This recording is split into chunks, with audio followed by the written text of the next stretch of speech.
इस बार हमारे पास जो लार्जली क्वेश्चंस पूछे गए हैं वो इस बात पे पूछे गए हैं कि सिनेमा बिजनेस अर्न कैसे करता है, एक सिनेमा में कमाई कैसे की होती है।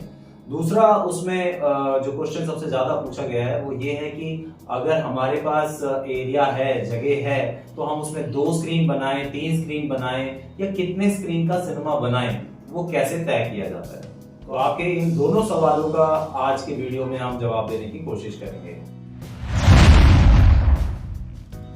तो आपके पहले सवाल का जवाब मैं देने की कोशिश करता हूँ जितने भी सरल भाषा में पॉसिबल है। आप इसको 3 भाग में लेके चलिए। रेवेन्यू यानी कमाई के सोर्स को किसी भी सिनेमा घर में, मल्टीप्लेक्स हो या सिंगल स्क्रीन हो, लार्जली ये ट्रू होगा मल्टीप्लेक्स के लिए। पहला of course it's a no brainer कि आपको टिकट की सेल से जो कमाई होती है ये सबसे बड़ा चंक है आपके रेवेन्यू के सोर्स का। एंड दूसरा होगा आपके केस में खाने पीने का जो पदार्थ आप वहाँ बेचते हैं, चाहे वो पैक्ड हो या अनपैक्ड हो, या वहाँ बनता है, बाहर से आता है, जो भी वहाँ के कैफे से बिकेगा, जिसको हम फूड एंड बेवरेज की कैटेगरी में डालते हैं।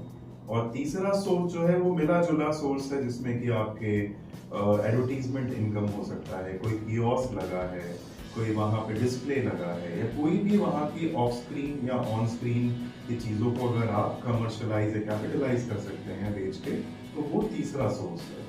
अब इसको आप एक रेफरेंस पॉइंट लेके समझिए कि अगर 100 रुपए की कमाई होती है तो उसमें लगभग आज की डेट में एक मल्टीप्लेक्स सिनेरियो में आप देख रहे हैं लगभग 65 से 70% की कमाई आपकी टिकट की सेल से आती है। ये मेजर चंक है। और दूसरा जो आपका जो फूड एंड बेवरेज कैटेगरी है, खाने पीने वाली कैटेगरी है, वो लगभग आपका आज से 30 से 35% या उससे अधिक भी लेती है। इट डिपेंड्स लार्जली कि सिनेमा कौन सा है, उसका मेन फोकस किस चीज पे है, वहाँ का सुविधाएं कैसी हैं, अवेलेबिलिटी कैसी है, बहुत सारी चीजों के ऊपर ये बेस होगा। बट लगभग परसेंटेज यही रहता है मॉडर्न मल्टीप्लेक्स सिनेरियो में। 0.5 मैक्सिमम 1%, बहुत ज्यादा बोल रहा हूँ, जो कि आपका थर्ड सोर्स ऑफ रेवेन्यू है, जिसमें कि advertisement, kiosk, of screen, on screen displays, ये सारी आ जाती है। बट ये 3 कैटेगरीज हैं जिसको आप लेके चलिए कि मेन सोर्स।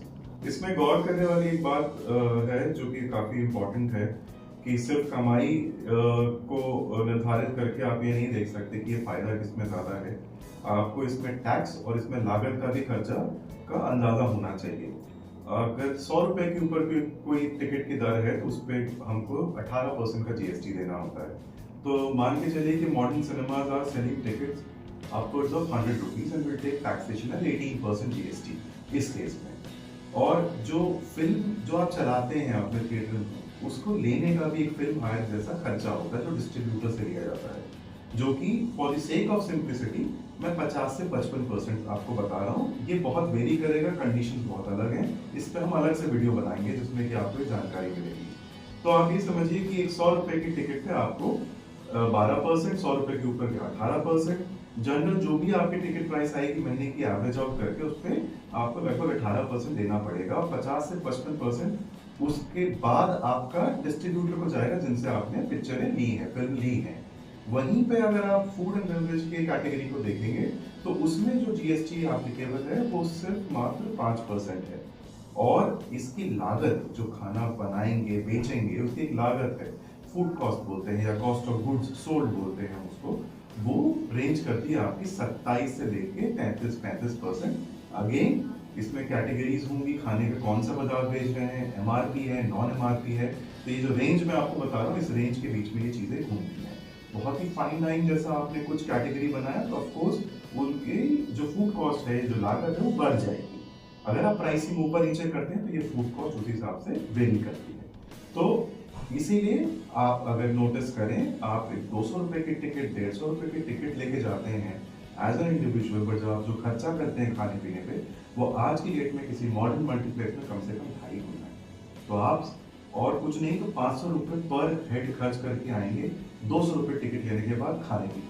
तो जो आपका दूसरा क्वेश्चन था जिसमें आपने ये जानना चाहा था कि सिनेमा 2 स्क्रीन का बनाना चाहिए, 3 स्क्रीन का बनाना चाहिए, तो हम ये अपने पिछले वीडियोस में भी बता चुके हैं कि किसी भी सिनेमा की क्या कैपेसिटी होगी, कितनी स्क्रीन का होगा, वो उसकी फीजिबिलिटी पे डिपेंड करेगा।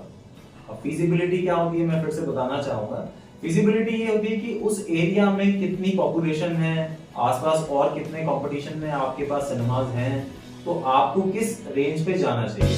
आपके यहाँ पर बिजनेस क्लास ज्यादा है या आपके सर्विस क्लास ज्यादा है, किस रेंज का आप टिकट प्राइस रख सकते हैं वहां पे। लग्जरी थिएटर आपको ओपन करना है या आपको मेन स्ट्रीम जो रेगुलर सिनेमा होते हैं वो ओपन करना है, तो ये डिपेंड करता है उस फिजिबिलिटी रिपोर्ट पे कि आपके यहाँ पे कितना और कितनी सीटें और कितनी स्क्रीन का सिनेमा बनना चाहिए। आई होप हम आपके सवालों के जवाब इस वीडियो में दे पाए।